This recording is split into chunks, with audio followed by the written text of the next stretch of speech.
All right. 3, 2, 1, start. Yeah. 3. So listen, I'm already done. 3. So we'll go over posture first, and then we'll go over hand fighting. So posture, a lot of people will say either you should be really upright or like super crouched down. But in my opinion, it depends on what your partner is trying to do and what you want to do. So for example, if I know that Scott likes pulling down on my head a lot, or maybe Scott likes going for tosses and throws, me being bent over like this is only going to help Scott. If I'm upright, then I can use that posture against Scott, because it's going to be harder now for Scott. It'd be harder for them to pull my head down, and it's going to be harder for them to be able to use tosses and stuff, which we'll go over later. Don't shake the table, bud. I won't. So if my partner likes going for single leg or double leg takedowns where they're shooting in on my legs, or maybe I like going for it. If I have an upright posture now and I'm trying to fight from here, those legs are so far away from me that I'm never going to be able to reach them in time, or reach them at all. The other thing is, if I'm this tall, when Scott goes to reach for my legs, he has easy access to my legs, and my hands are nowhere in sight to be able to protect against his shot. So, also, if I'm trying to win the upper body grip fighting battle, if I bend over, I'm closer now for Scott to be able to win the upper body battle.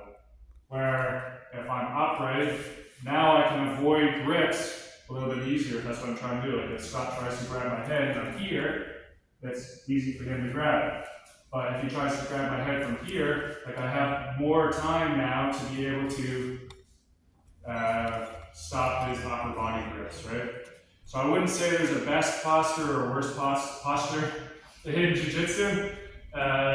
You just have to basically know what the advantages and disadvantages are, which is what we'll go over now. So upper body. And you'll also have to wrestle and do So stuff. upright posture, I want to be using if my back's getting tired, if I want to avoid getting my head pulled down, and if I want to avoid my partner trying to hip toss me or do some sort of throw.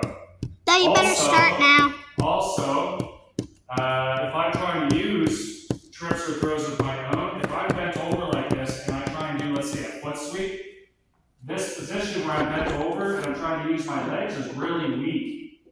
Like it's just a weird way of trying to use my legs.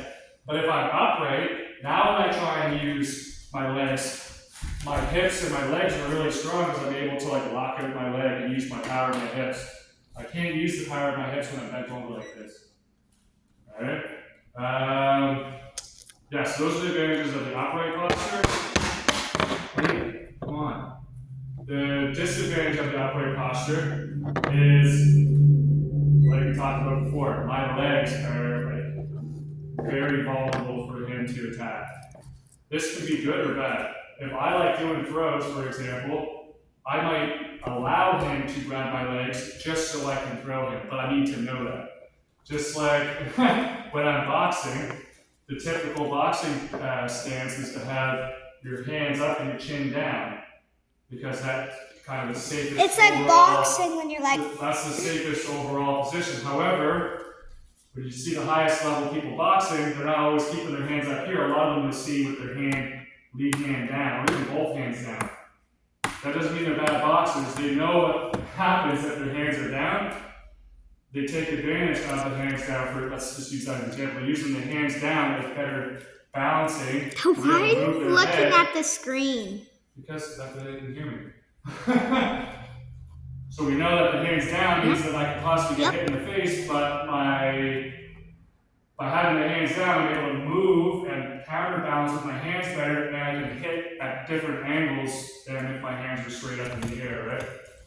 So that's kind of like the posture aspect of Jiu-Jitsu. The next video we'll go over is hand fighting.